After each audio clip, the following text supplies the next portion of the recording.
Komisioni shtetëror I zgjedhjeve shkarkoi 2 këshilla zgjedhore në 2 vendvotime në Shuto Orizare pasi gjykata administrative anulloi rezultatet e votimit pas padisë së lëvizjes vendosmërisht për ndryshime kundër vendimit të mëparshëm të KSZ-s.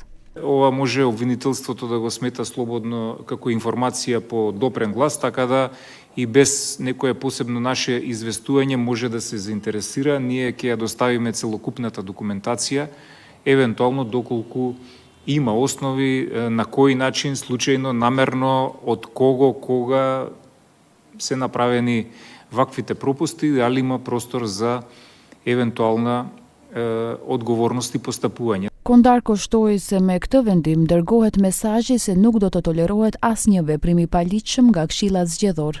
Përveç shkarkimit, KSZ njoftoi se pas sqarimit të gjendjes faktike, do të informohen edhe punëdhënësit e antarëve të shkarkuar pasi ata janë në punës publik.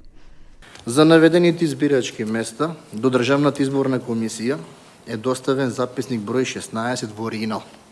Како таков, тој записник има третман на доверлив материјал, истиот има својство на јавна исправа.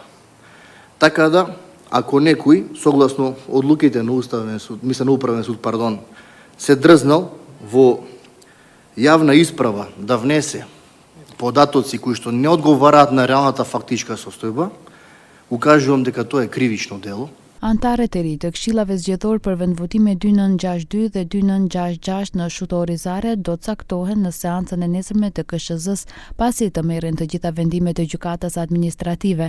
Ata do të jenë nga komisionet komunale ku procesi I votimit tashmë ka përfunduar. Nga Komisioni Shtetëror I Zgjedhjeve njoftuan se nesër do të publikohen rezultatet përfundimtare dhe do dihet se ku do të ketë raund të dytë të votimit.